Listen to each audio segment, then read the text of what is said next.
Ang pelikula ay nagbubuka sa isang matanda at lasing na lalaki na siyang pangunahing karakter na si Flügger. Siya ay nagngangalang Flügger at siya ay naghuhukay ng isang libingan na may mga relihiyosong marka. Sa pamamagitan ng isang ritual na tila may ginagawa siya. Nakuha ni Flügger ang bungo ng isang tao mula sa libingan. Sa biglang paglabas ng puting usok, siya ay napaatras. Pagkagising ni Flügger, tuwang-tuwa siya dahil parang natapos na niya ang kanyang misyon. Paglipat ng eksena, makikita natin ang isang teenager na si Kelly na namimili sa isang convenience store. Dito, malalaman natin na may ugali si Kelly na ngumunguya ng papel, na siyang dahilan kung bakit tinawag siya ng kanyang mga kaklase na basurahan at pinagbubuli siya. Habang nag-aaral si Kelly sa mga bagay, nakilala niya ang kanyang kaibigang si Dominique, na dati niyang crush, ngunit nag-aalinlangan siya na kausapin ito. Sa labas ng tindahan, kinaharap ni Kelly ang mga bully niya sa paaralan na sina Nelson, Tony, Tambo, at Brad.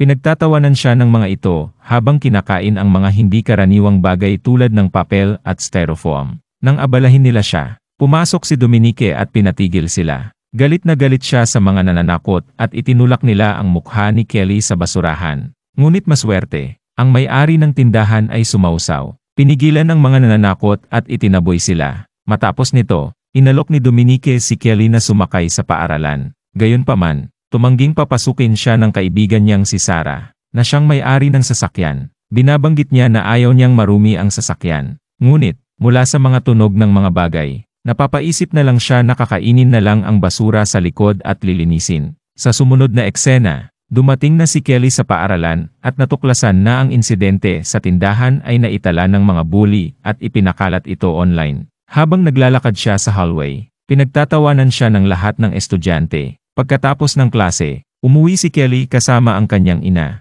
Tinanong ni Bernice si Kelly kung paano ang kanyang araw. Ang aming anak na lalaki ay hindi nagbanggit tungkol sa pambubuli at nakausap niya ang simpleng tumugon na si Dominique sa unang pagkakataon. Nang marinig ito, nagalak si Berenice at nagmungkahi na imbitahin si Dominique na mag-date. Sa ibang dako, dumaan ang isang katutubo na nagngangalang Red Elk sa libingan na sinira ni Flügger kanina at nag-aalok ng mga panalangin. Pagkatapos, isinapubliko na mayroong isang lihim na kapangyarihan na nakatago sa libingan at ito ay ninakaw. Ito ay lubhang nakalulungkot para kay Red Elk dahil siya ang may responsibilidad na alagaan ito. Sa susunod na araw, nagkasakit si Kelly dahil sa sobrang paggamit ng papel at styrofoam. Kaagad na ipinatawag ni Bernice ang doktor ng kanilang pamilya. Tinanong niya ang doktor kung may sakit ba si Kelly. Subalit, sinabi ng doktor na hindi. Tulala lang siya. Inirekomenda ng doktor na magpatingin si Kelly sa isang psychologist dahil sa kanyang eating disorder. Ipinapahiwatig din ng doktor na posibleng magkaroon ng hindi normal na pagkilos si Kelly dahil wala siyang mga lalaking kasama sa bahay. Ngunit sa katotohanan, may pagkagusto ang doktor kay Bernice at nais niyang makasama ito sa kama.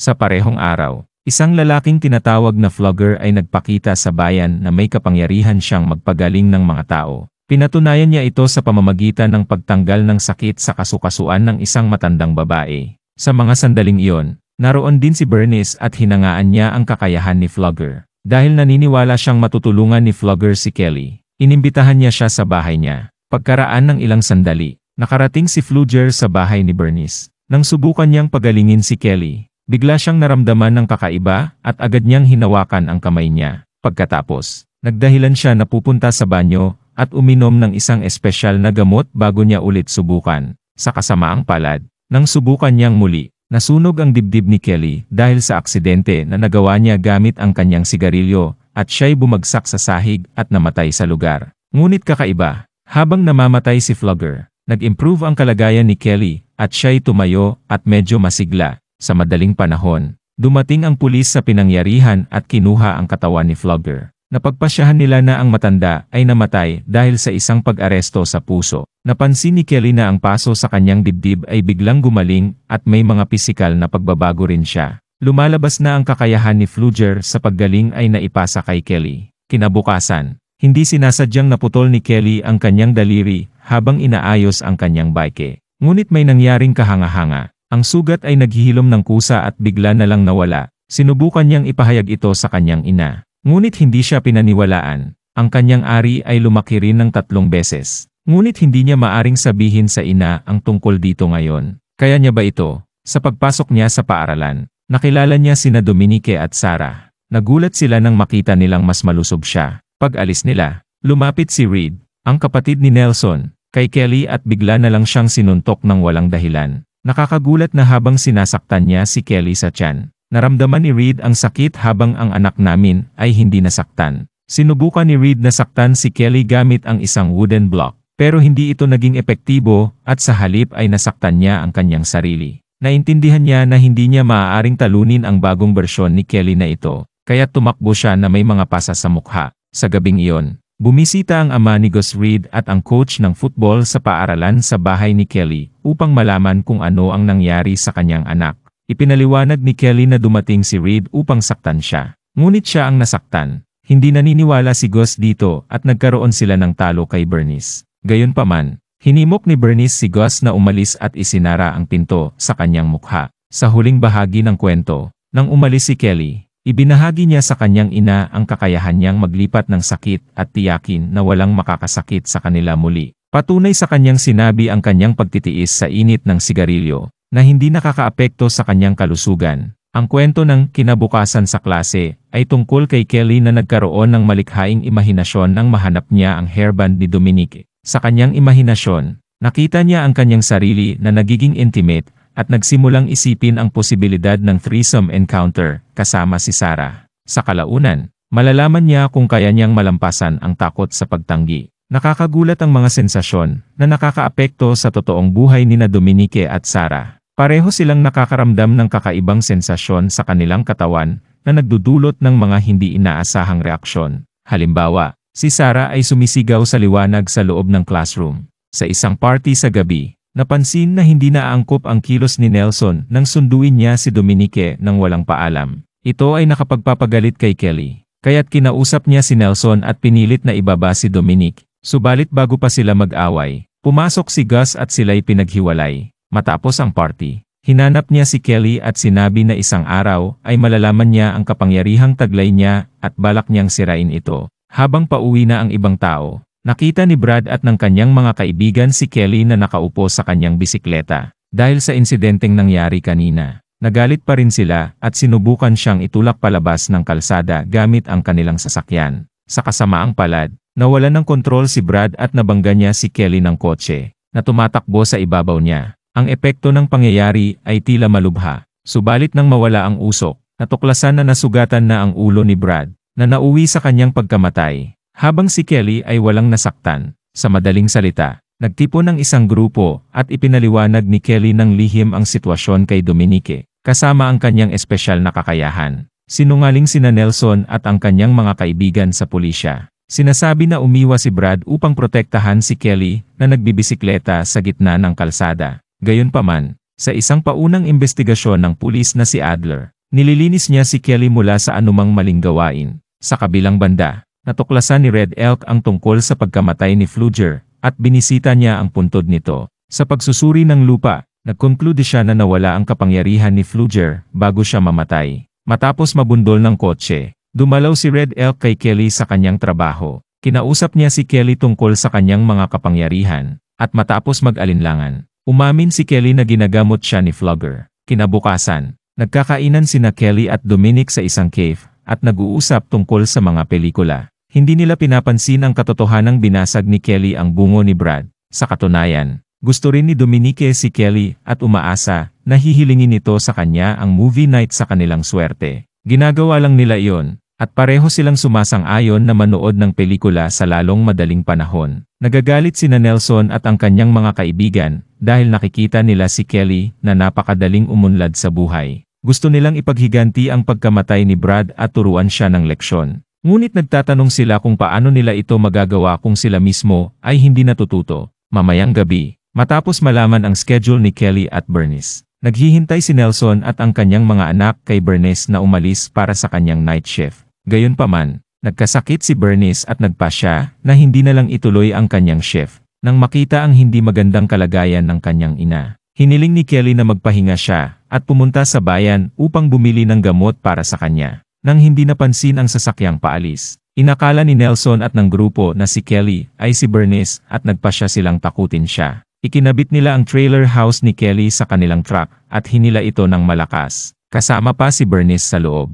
Hindi nila sinasadya na nadrag ang trailer, kaya nahulog siya mula sa sopa. Ang kadena ay hindi maayos na hiwalay, kaya iniwan ito ng grupo sa truck matapos masira ang trailer. Dahil dito, sumabog ang isang gas tube sa kusina at napuno ang bahay. Nabigla na lang.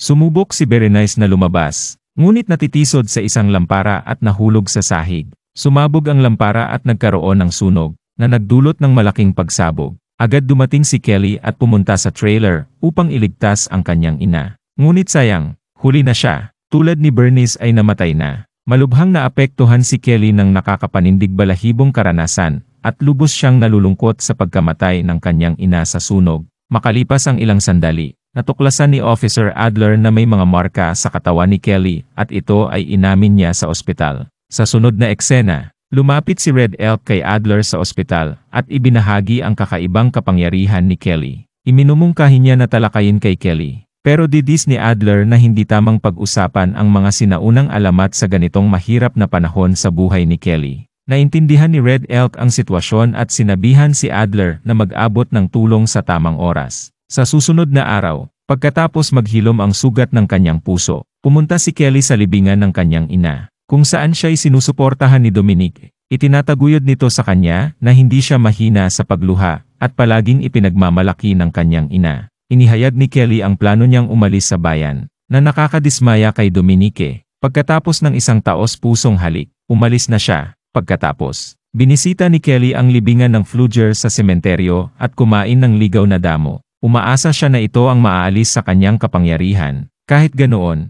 kapag kinain niya ang mga ito, nasasaktan siya at nagsusuka. May nangyayaring hindi maganda sa paligid. Nakakita ang lahat mula sa malayo. Oh, siya ay isang dating vegan na ngayon ay nagpapagaling. Mamaya, si Officer Adler ang nagmamaneho kay Kelly para sa mga serbisyo, panlipunan, at pinag-usapan ang aksidente ng kanyang ina sa kanya. Nang mahulog ang trailer bago ang pagsabog ng gas, napagtanto ni Kelly na hindi ito aksidente at may isang tao na sinadyang bumunot nito upang sirain ang suporta. Kasabay nito, si Nelson at ang kanyang mga anak ay nagmamaneho sa kanilang truck. Walang pagsisisi sa kanilang mga ginawa. Patungo sa Riverbend para magpahinga. Marahil sa beef jerky at hand jobs. Sa daan, nakasalubong nila si Adler na itinataboy si Kelly palabas ng bayan at nangungutya sa kanya. Nang mapansin ng aming anak ang truck, agad niyang naisip na sila ang may sala sa pagkamatay ng kanyang ina. Kaya agad siyang tumalon mula sa kotse at hinabol sila sa Riverbend. Sa mamaya, habang lumalangoy si Tucker at binabato siya ng iba, hinawakan ni Kelly ang shirt ni Tucker at ginamit ito upang strangle ang kanyang sarili. Ito nagresulta sa paghihirap ni Tucker na huminga at manatiling lumutang. Sa huli, nalunod siya sa ilog habang nakatingin sa sindak ni Nelson at iba pa. Agad silang sumugod para tulungan siya. Pero huli na ang lahat, namatay na ang bully. Pagkatapos, mayabang na inihayag ni Kelly ang sarili bilang may pananagutan sa pagkamatay ni Tucker.